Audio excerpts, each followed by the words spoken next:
ఈ పనికి మాలిన ఆడపిల్లలు కొంతమంది ఉన్నారే, వాళ్ళ ఆయనకి పక్కయడానికి, వాళ్ళ ఆయన బట్టలు ఉతకడానికి, వాళ్ళ ఆయనకి అన్నం వండి పెట్టడానికి, వాళ్ళ బాత్రూమ్ కడగడానికి కూడా బానిసగా ఫీల్ అయ్యే పనికి మాలిన పిల్లలు ఎక్కువైపోతున్నారు. అందరని నేను చెప్పట్లా.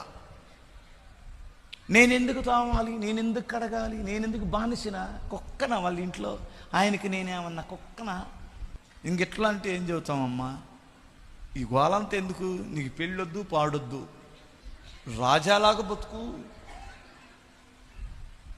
నువ్వు చాకిరీ చేసుకో, మీకు పిల్లలు ఎందుకు, వృద్ధాప్యములు మిమ్మల్ని చూడడం ఎందుకు, ఈ గోలంత ఎందుకు, మొగరాయిళ్ళలాగా తిరుగు ఇంగి కట్టుకొని,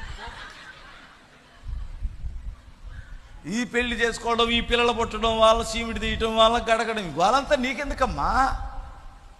మళ్ళీ చేసుకున్న దగ్గర నుంచి భర్తకు చాకిరీ చేయాలి, ఈ భారీ బాధ్యత కలిగి చూసుకోవాలి, ఎంత ఎంజాయ్ చేయండి. ఏమంటారు?